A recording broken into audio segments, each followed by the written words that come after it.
Number 5. The Sakuradamon Incident.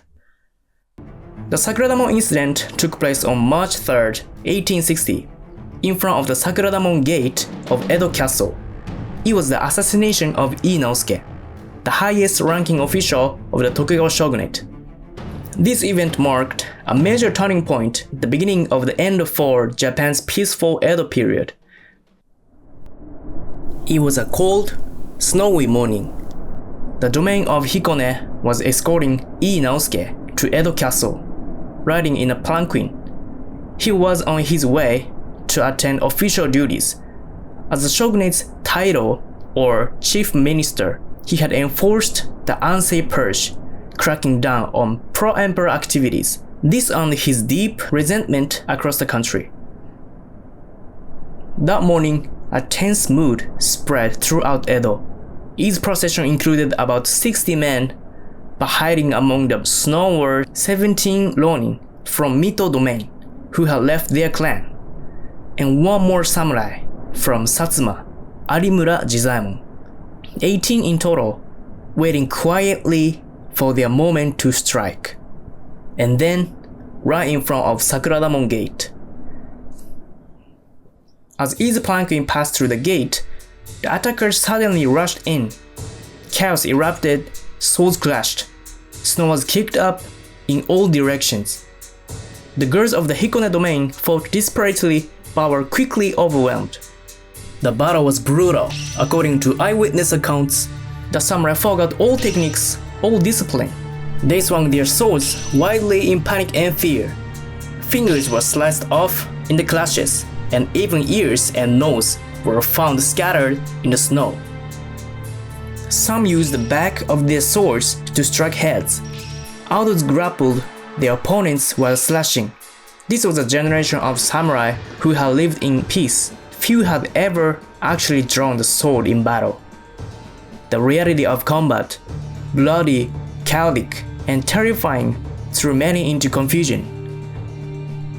Eventually, the attackers surrounded Ii Naosuke's palanquin. With his girls defeated, blades pierced the palanquin from all sides. After a few moments of fierce strikes, Arimura Jizaemon forced the door open. Inside, he found Ii badly wounded, covered in blood, barely conscious, yet trying to crawl to safety. Arimura let out a fierce shout, a battle cry of the traditional Jigenryu sword style, and with one mighty swing, beheaded Ii Naosuke. It is said that he then lifted the severed head high, pierced on the tip of his sword, as he withdrew from the scene. This shocking act shook the very foundation of the Tokugawa shogunate. The Sakuradamon incident became the symbol that the pro-imperial ideology of Son no Joi had transformed from words to action. From that moment, Japan began to move rapidly toward the Meiji Restoration. Number 4. Tsukahara Bokuden vs. Kajiwara Nagato. Tsukahara Bokuden was a legendary swordsman of the Sengoku period, famously known as the man who never lost a duel in his lifetime. His signature philosophy was captured in the phrase "Ichi no tachi," the first and final strike, and he idealized a form of swordsmanship that sought victory without killing. Bokuden served as an instructor to many lords, including the shogun Ashikaga Yoshiteru, and his style became known as the Kashima Shintoryu, which continues to this day. One of Bokuden's most notable matches was against the master of the Naginata pole weapon, Kajiwara Nagato. Nagato was a fearsome warrior who wielded a small naginata with a blade around 16 to 17 inches long. It was said he could slice birds like swallows and pheasants out of the air with his weapon. In matches against other schools, he would taunt his opponents, declaring, "Next I'll cut your left hand," or "Now your neck," and then strike precisely as announced, overwhelming his foes with terrifying precision.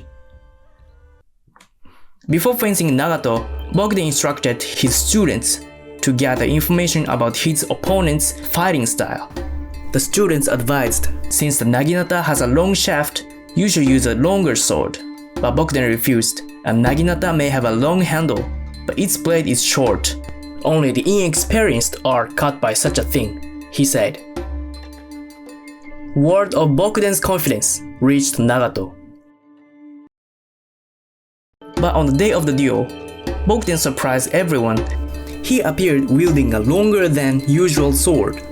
It was a psychological tactic, a feint that unsettled his opponent before the fight even began. As they approached each other, Bokuden swiftly closed the distance. In a flash, he struck the naginata near its base, slicing off nearly a foot of the shaft. With a second step and strike, he cut Nagato down in one clean blow. This duel was not just a matter of strength or skill. It was a display of preparation, strategy, and psychological mastery, a complete and calculated victory. Tsukahara Bokuden's true mastery lay not simply in his ability to strike, but in his philosophy, to win without fighting. Number 3. The Duel at Takadanobaba. The duel at Takadanobaba took place in 1694 during the mid-Edo period in what is now a district in Tokyo. This famous sword fight is known not only for its intense action but also because one of the main figures, Nakayama Yasube, later known as Horibe Taketsune, would go on to become one of the 47 Ronin of the Akko incident. The story begins with a small argument between two samurai from the Iyo Saijo domain, Sugano Rokurozaemon and Murakami Shozaemon. Though they once settled things with a sake cup and a formal apology, their tempers flared again, and eventually they agreed to settle the matter with a duel at Takadanobaba. But as the day of the duel approached, Sugano found himself with only 2 attendants, his sandal bearer and a page, not exactly warriors. Meanwhile, Murakami gathered his 2 brothers and several other followers, planning to ambush Sugano with at least 6 or 7 men. Desperate, Sugano went to his old fencing partner, Nakayama Yasube, with whom he had once sworn uncle and nephew, begged Nakayama saying, "If I am killed, please avenge me and take care of my family." But Nakayama refused to wait. "I will fight beside you now," he said. "Let me come with you. I'll take care of everything. You won't need to lift a finger." On the day of the duel, around 11 a.m., they arrived at Takadanobaba. Murakami soon appeared, but a quick scan of the area revealed 2 men hiding behind a tree, Murakami's brothers, Murakami Sabroemon and Nakatsukawa Yumi. Clearly, they planned to attack from behind. The first to move was Murakami Sabroemon. He rushed forward with his sword, trying to strike Nakayama from behind. But Nakayama reacted instantly, slashing Sabroemon across the forehead. Even after several back and forth blows, Nakayama finally split him down the middle with a crushing final strike. Meanwhile, off in the distance, Sugano and Murakami were locked in a heated duel. Sugano was slashed across the forehead by Murakami's sword, and Nakayama gasped, rushing to help, but before he could get there, Sugano struck back and severed both of Murakami's hands. Murakami said, "No, no," and tried to retreat, but even as he cried out, he lunged forward one last time. Nakayama struck from the west side and cut him down. The third attacker, Nakatsukawa Yumi, came at him with a blade, but Nakayama defeated him as well. That day, Nakayama Yasube killed 3 men, but as the story spread through Edo, the numbers grew, and people began calling him the Slayer of 18 Men. This growing legend caught the attention of Asano Naganori, who brought Nakayama into his service and adopted him into the Horibe family, and so Nakayama Yasube became the samurai of the Akko clan, and later one of the famous 47 Ronin, who would take part in the legendary raid known as Chushingura. Number 2. The Battle of Okehazama. The Battle of Okehazama took place in 1560 in Owari Province. It was a battle between Oda Nobunaga and Imagawa Yoshimoto. Nobunaga, leading only 2,000 soldiers, defeated the Imagawa army of over 20,000. This battle marked a major turning point that redrew the balance of power in the Sengoku period. The background of the battle lies in the campaign of Imagawa Yoshimoto, a powerful daimyo who ruled 3 provinces including Suruga. He set out with a large army aiming to march on Kyoto.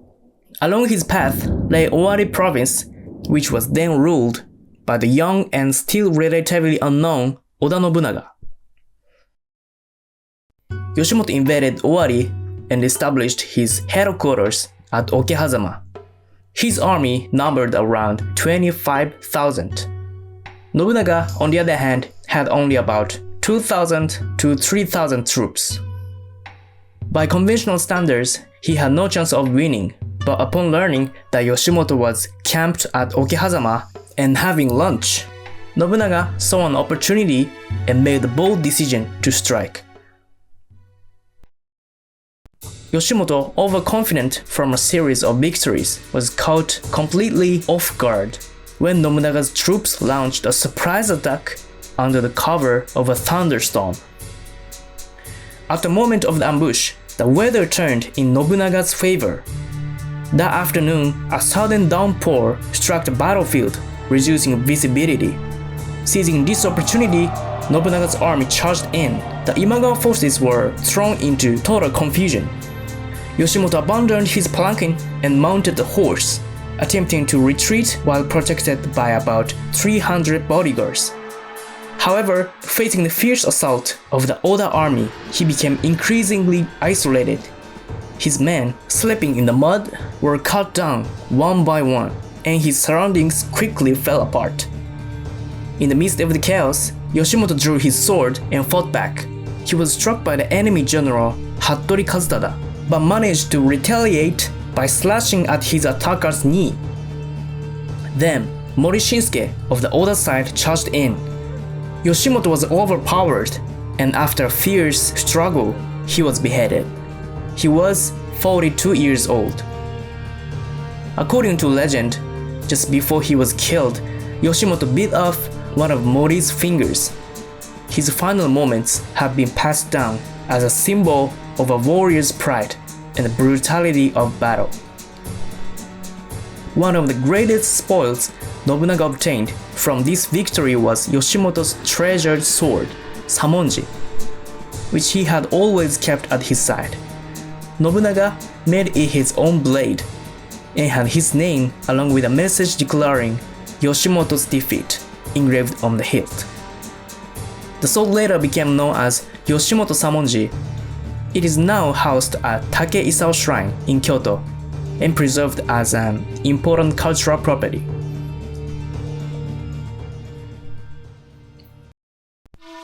Number 1. The Duel on Ganryu Island.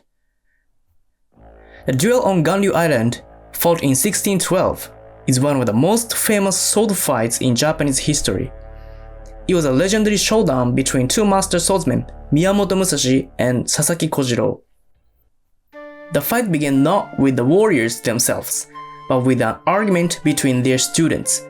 They couldn't agree on who was a true master.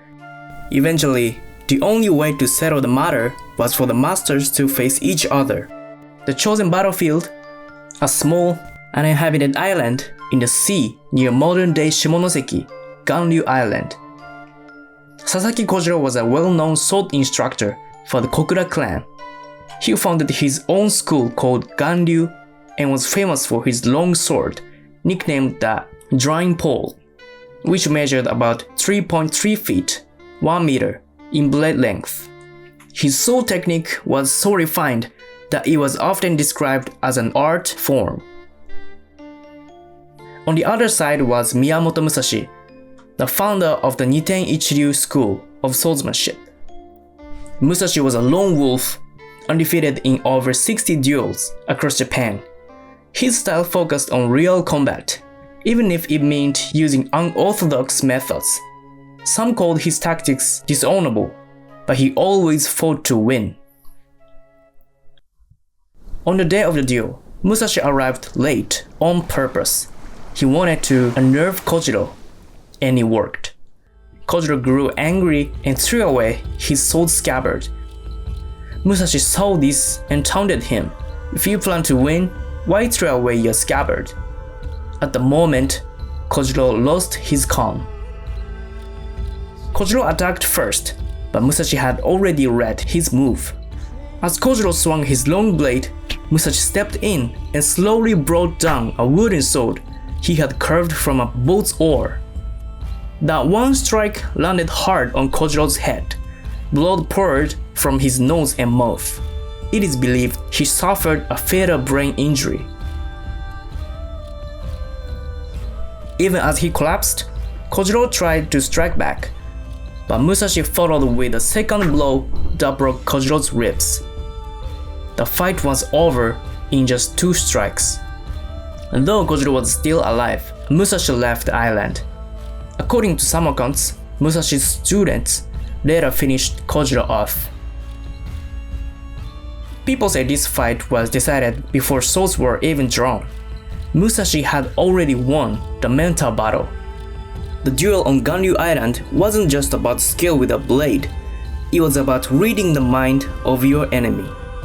It remains one of the most iconic moments in Japanese samurai history.